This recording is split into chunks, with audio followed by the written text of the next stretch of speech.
नमस्कार दोस्तों, स्वागत है आपका इस वीडियो में। बात करने वाले हैं एजीएस ट्रांजैक्ट टेक्नोलॉजीज़ के आईपीओ के बारे में, जो कि आज के दिन से खुल गया है। इस वीडियो में जानने का प्रयास करेंगे क्या अप्लाई किया जा सकता है या फिर इसको अवॉइड करें।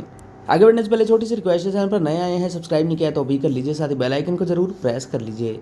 देखिए, सबसे पहले कुछ इंपॉर्टेंट डेट्स और परिचय देख लेते हैं, उसके बाद अंत में आपको अनिल जी का क्या ओपिनियन है वो भी दिखाऊंगा। पूरा वीडियो ध्यान से देखिए, आपको सब समझ में आ जाएगा। आज के दिन से आईपीओ खुला है 19 जनवरी से और क्लोज होगा 21 जनवरी, यानी आपके पास 3 दिन है अप्लाई करने के लिए। बेसिस ऑफ अलॉटमेंट डेट है 27 तारीख को डिसाइड होगा किसको मिला और किसको नहीं। जिनको नहीं मिलता है रिफंड हो जाएगा 28 तारीख को, और जिनको मिल जाता है उनके 31 जनवरी को डीमिट में शेयर्स क्रेडिट हो जाएंगे। आईपीओ की लिस्टिंग फाइनली होगी 1 फरवरी 2022 को। अब देखिए, प्राइस बैंड जो तय किया गया है 166 से 175 रुपये, यानी आपको अपर बैंड में ही हमेशा अप्लाई करना होता है। और 10 रुपये की यहाँ फेस वैल्यू रखी गई जो कि अनस्प्लिटेड है। साथ ही इसमें एक लॉट में आपको 85 शेयर बाय करने पड़ेंगे। अब देखिए, कंपनी की ऑफिशियल साइट मैंने ओपन किया है और आप देखते हैं कंपनी करती क्या है। हाल ही में सीएमएस इन्फो सिस्टम्स का कैश मैनेजमेंट एटीएम मैनेजमेंट की कंपनी का आईपीओ आया था, उसी तरह का इसका बिजनेस है। कंपनी की साइट आप देख सकते हैं, provider of end to end cash and digital payment solutions. तो ये कंपनी बेसिकली ये काम करती है जो कि आपके सामने है। सीएमएस के बारे में जो डिटेल्स आपने देखी थी, काफ़ी हद तक वही कारोबार ये कंपनी करती है। हालांकि सीएमएस से रेवेन्यू वाइज ये कंपनी थोड़ी बड़ी है। उसके अलावा आप कंपनी के पास क्या क्या प्रोडक्ट एंड सर्विसेज है वो देख लेते हैं। बैंकिंग ऑटोमेशन है, payment solution, cash management, retail automation, fuel retail automation, transit business और कलर ऑटोमेशन।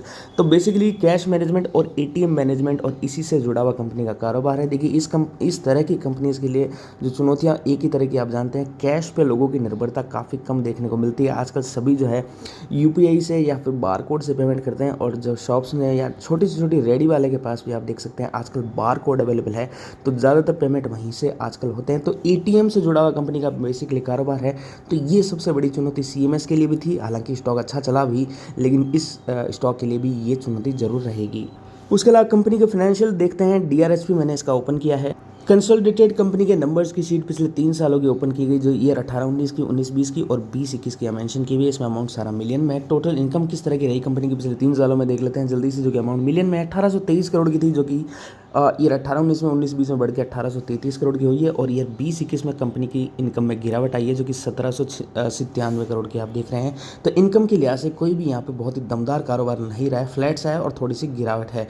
अब आते हैं सीधे कंपनी के मुनाफे पे, जो कि टोटल एक्सपेंडिचर खर्चे वर्चे सब हटाने के बाद यहाँ आप देखेंगे इस कॉलम में, तो कंपनी का जो ईयर 18-19 में मुनाफा हुआ था 66.1 करोड़ का, वो बढ़कर 83 करोड़ का आते हुए देखने को मिला। उसके बाद रिसेंट जो कंपनी ने मुनाफा किया 31 मार्च 2021 तक का, ईयर 20-21 का 54.7 करोड़ का यहाँ डिक्लाइन आपको देखने को मिल रहा है।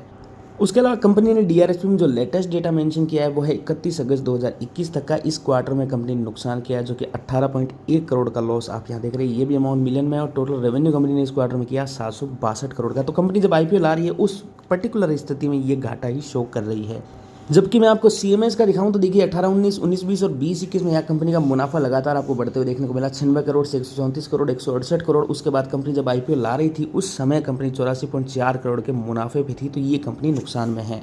अब देखिए, बात कर लेते हैं जल्दी से जीएमपी। एजीएस ट्रांजैक्ट टेक्नोलॉजी का जीएमपी 10 रुपये का चल रहा है। 175 के इशू प्राइस की तुलना में 5.5% के आसपास की तेजी ग्रे मार्केट यहाँ फिलहाल एक्सपेक्ट कर रहा है। और जब सीएमएस का लिस्ट हुआ था उस दिन इसका जीएमपी -8 था। स्टॉक आपने देखा फ्लैट ही खुला 216 के इशू प्राइस की तुलना में।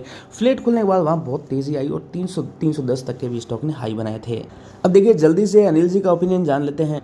देखिए, यहाँ पे नोटा या अवॉइड का ऑप्शन दिया गया है, या इसको अवॉइड करने के लिए कैश मैनेजमेंट एटीएम सर्विसेज में दूसरी सबसे बड़ी कंपनी है, जैसा कि मैंने आपको बताया, और सीएमएस से रेवेन्यू वाइज बड़ी है।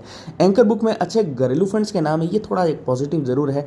फाइनेंशियल निराशाजनक है, जो कि मैंने आपको बताई दिया है। मौजूदा साल में कंपनी घाटा पोस्ट कर रही है, ये भी हमने देखा। कैश फ्लो के बावजूद कर्ज ज़्यादा है कंपनी पे। उसके आगे देखें, कंपनी अपने जो है एम्प्लॉयज़ को वेतन और उसके अलावा जीएसटी और कुछ अन्य क्रेडिट्स जो थे उनके पेमेंट में कई जगह इन्होंने देरी की है।